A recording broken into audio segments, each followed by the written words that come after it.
What's up everyone? My name is Shaelyn and welcome back to my YouTube channel.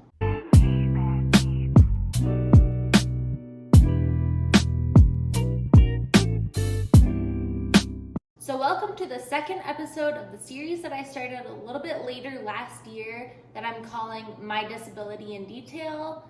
Today's episode is going to be all about my leg and my foot on my affected side from my stroke. So if you want to go watch the first episode of this series, all about my arm and my hand, I'll put a little card up in this corner over here so that you can go watch that afterwards or before. I'm basically going to start off this video by going over our first topic, which is going to be the history of my leg and my foot, starting all the way back to the beginning when I first had my stroke. Obviously, the first day after my stroke and the night of my stroke, there was absolutely no movement whatsoever, nothing in my leg and nothing in my foot. I remember when my friends first came to visit me in the hospital, the first thing I wanted to show them was how limp and helpless my arm and my leg were. So it was a lot easier to pick up my left arm and show them because that is not as heavy of a limb as your leg is. So I picked up my arm and I kind of just dropped it because it had no tone in it whatsoever. It just kind of flopped on the bed. It's kind of scary, actually. But then when I went to lift my leg, I was struggling a lot, and I was like, okay, you guys are just gonna have to believe me that I literally can't lift my leg and it's heavy as crap. It's just not gonna happen. So when I first started physiotherapy at the first hospital I was at, every attempt that there was for me to stand up, I know they had a tall tray in front of me to kind of hold myself up on, but every attempt that there was for me to stand up, I would just start to either fall over or I would just kind of sit back down on the bench that they had me on. And this carried over to the rehabilitation hospital that I was at. Basically, all they really had me doing in the beginning was trying to just stand up because that was the first step in getting me to walk again. I definitely remember every time I would try to stand up, I would start falling to the left side, and my PT would usually just kind of grab me and put me back center, which was honestly pretty scary because I had all my trust in these strangers' hands to catch me, and I had some bad experiences from nurses at the hospital dropping me and running over my foot with my wheelchair and things like that. And if you want to hear that story, I'll put another card up in this corner. I believe it's called my in-hospital experience after my stroke or something like that. Other than trying to just get me to stand up in my physiotherapy sessions, basically all they had me doing was sitting in my wheelchair doing exercises. I'm pretty sure one of them was to lift my, kind of just march in place in my wheelchair. I'm pretty sure. But basically just seated things that kind of contributed to building strength and promoting movement in my affected leg. So I think it was 2 videos ago actually, I did tell this story, but for the sake of this video, I am gonna tell it again. So my actual physiotherapist that I was assigned to in the rehabilitation hospital was on vacation, I'm pretty sure, the first week that I was there. So they just had fill-in PTs kind of working with me, doing all those other exercises. When my physiotherapist first came back, she came right up to me and she was like, "Shay, you're gonna walk today." And I was like, what the heck? That's kind of crazy because I can't even stand up, so how do you expect me to walk? She stood me up inside the parallel bars, which are just 2 bars that are really long and used for physiotherapy for amputees and elderly people, things like that, and people that have paralysis. But anyway, she stood me up in there, and I could stand up as long as I was holding on to something, but the second I let go, I didn't have the strength to stand up on my own at all. I don't know what she exactly instructed me to do in order to start walking in the parallel bars, but all I remember doing, because this is how I started walking, was I kind of swung my left leg from my hip. I basically just swung my foot kind of through it in front of me, and then would take a step with my right foot and then kept repeating that.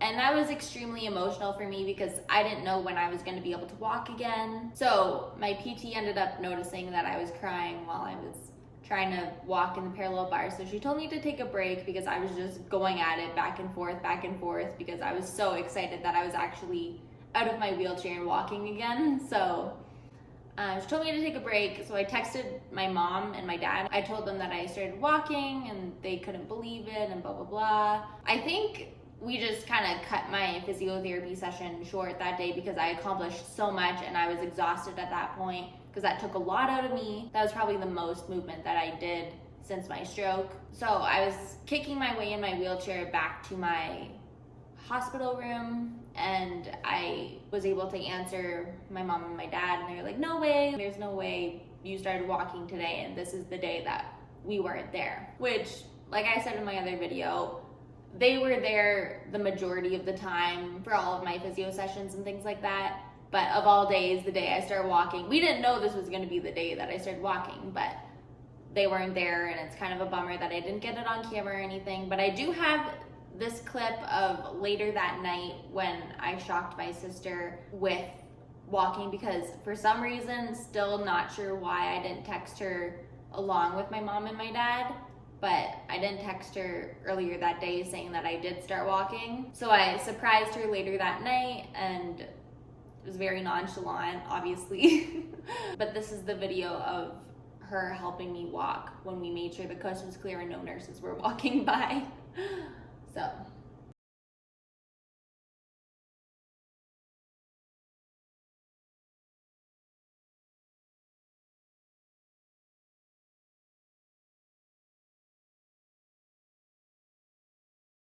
And then from there I started walking with a 4-prong cane, which if you don't know what that is, it's just basically a cane, but it has like 4 little prongs on the end. I'll insert a picture of some sort or a video of me walking with it. After doing that for a little bit, my PT noticed that I was having a bit of drop foot, which drop foot is when you can't kind of raise your foot up when you're walking and like when you're about to take a step and things like that. So they had like a batch of donated AFOs, which is essentially like a brace for your leg, like for your foot and your ankle and things like that. I'll insert a picture. So she fit me for an AFO for the ones that were donated, and she was trying them all on me. None of them fit me properly. And there was this one that I had my eye on, and I was like, that better not be the one that fits me. Because it was bright purple and like leopard print or cheetah print or something like that. And I was like, there is no way I'm gonna walk around with that colorful, crazy pattern thing on my foot. And lo and behold, that was the one that fit me. So slapped that sucker on, and I still have it to this day. I don't use it so much anymore. I haven't in years actually, but I do like to keep it because it's really nice. It works really well for keeping my ankle in a 90-degree angle. The only downside to it is I have to wear a size, like a whole size bigger shoe on my left foot in order to let it fit in a shoe, which really sucks, and I hate having to do that. But after that, I was walking with a 4-prong cane and a AFO on my foot. I graduated to being able to walk with a single point cane, which is just your typical cane that you all know and have probably seen more of before. Eventually, I expressed to my PT that the AFO wasn't something that I was in love with, and I really wanted something a little bit less visible and aesthetically pleasing and more functional so that I could wear my favorite shoes that I don't have to buy 2 sizes in, because that was really, honestly, really annoying. I graduated to an athletic brace, which actually I have it here, I'll go get it. So mine is by the brand Sweeto. I totally forgot about that until right now. But basically, your foot just goes in, your heel hangs out that hole, your toes and top part of your foot hangs out the front there. Then you just tie it up, and it's great for keeping your foot from having drop foot, just like the AFO, except it doesn't go all the way up your leg and it's a lot less bulky. I'm pretty sure the reason why I got this too was because I was starting water therapy, which basically, it was very unofficial. We were just doing it, me, my dad, and my sister. But basically we went to like a public pool and just had me like trying to walk around in the pool. And in order for me not to like break my ankle and like step on my toes curled under my foot, I needed something to keep my foot up in a 90-degree angle. So yeah, graduated to this guy. When I was discharged from being an inpatient in the hospital, I became an outpatient in the hospital, so I was going to physiotherapy, I think it was like twice a week, maybe. But after doing that for, I feel like it was only like a month maybe, my PT and outpatient therapy kind of noticed that I developed a lean with my cane, which kind of just meant I was walking with my cane like on an angle and I was leaning into it as I was walking, which thinking about it now is very unsafe, and I really didn't notice at all when I was doing it. Not sure, but I think other people could probably see that I was walking really slanted and leaning.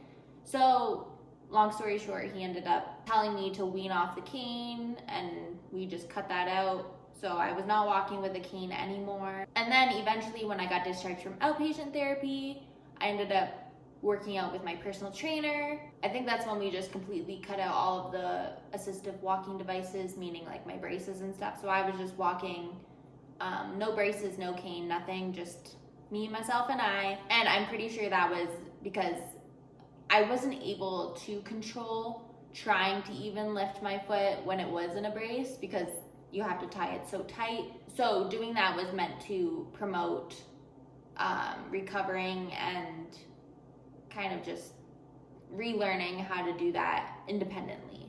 Aside from learning how to run again, kind of limpy run, which if you want to see that video of me explaining it and showing the video of that, I'll put a card up here, walking and running for the first time post-stroke.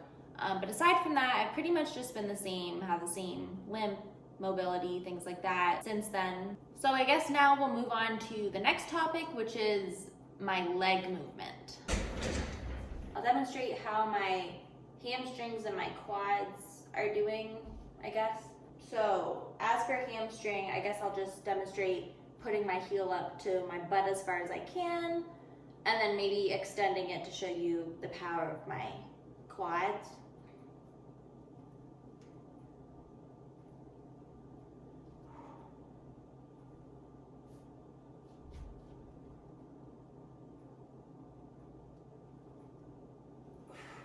Obviously, I can't quite get my heel all the way up to my butt yet.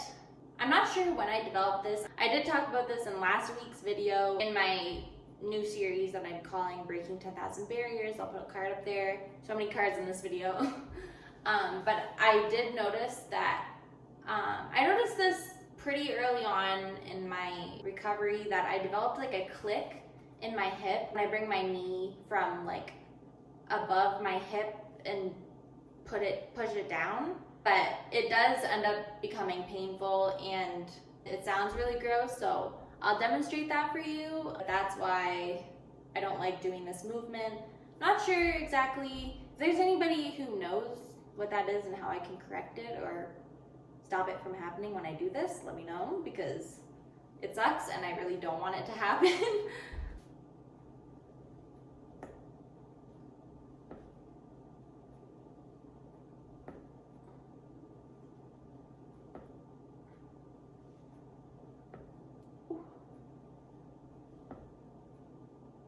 Messed up. I don't know if you guys could hear that. Then I guess the next thing with my leg is balance. Obviously, I've said this before, I was a dancer my whole life since I was literally 3 years old until I had my stroke at 17, almost 18. So my balance was really good.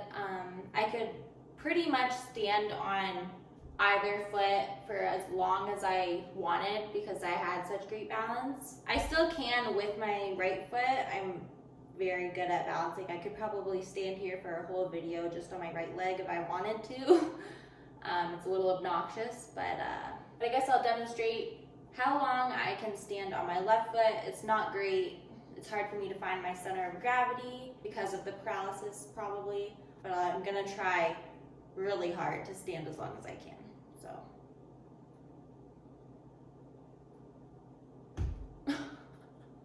that was so bad. Let's try again. It's really bad. It's so bad. Oh, dang. It's kind of frustrating actually, so I'm gonna stop doing that. Yeah, I have really bad balance now on my left leg because of my stroke, but My right one can do whatever I want. Oh, I guess I'll demonstrate. So I can like swing my left leg. I don't know what this says about mobility, but I have like good hip mobility, I guess. And honestly, this isn't like very controlled movement. This is swinging movement. I don't know. So next topic, foot movement. I have had physiotherapists do something called the Babinski test, which I'll put up like screenshots here explaining it better, but from what I know about it, it's basically like a reflex test that people do usually on infants to make sure that their reflexes are good, and even people who've had injuries like strokes and things like that, paralysis, whatever. You take like a sharp object and kind of scrape the bottom of the foot from the heel to the toe, and what's supposed to happen is your foot is supposed to point down as a reflex because it's a little bit uncomfortable and ticklish for some people. It's very ticklish for me. But yeah, essentially your foot is supposed to point down when it gets that sensation. If there's something wrong, which this happens for me, your foot will shoot upwards. It's very weird. I remember the first time my PT did this with me, we were like, oh my God, I can move my foot. But it was just the reflex of your foot doing that, so it wasn't any controlled movement or anything like that. But essentially all I was trying to say with that was my reflexes are damaged or something's wrong in there, so that's more about my foot. I explained this in my Breaking 10,000 Barriers intro video for January, but for some reason I've discovered throughout my journey with hemiplegia that the only way I can move my ankle is I can only flex my foot if my leg is bent, and I can only point my toe if my leg is straight. So it's very strange. It's something that I'm working on with that series. There's absolutely no movement in my actual foot other than those two things. I can't wiggle my toes yet, which is the most annoying thing to me. I hate it. I guess I'll move on to the last topic, which is walking, kind of putting those two topics together, the movement of my leg and the movement of my foot, put them together and show you guys the struggles with my gait, how my leg and my foot work together, and how that all contributes to the limp that I have. I guess the best way to show you is to just demonstrate. So I'll just do a couple pass-throughs of me walking with no shoes.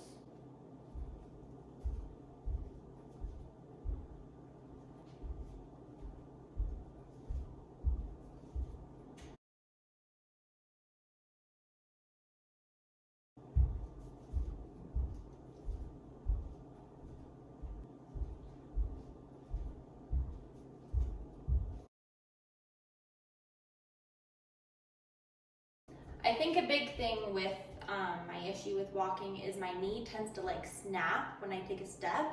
I'm not sure if that was very well demonstrated in those walking demonstrations, but I think that's a big part of it. And my hip kind of like, I don't know how to do it with my right leg really, but it's kind of like, it does like one of these motions.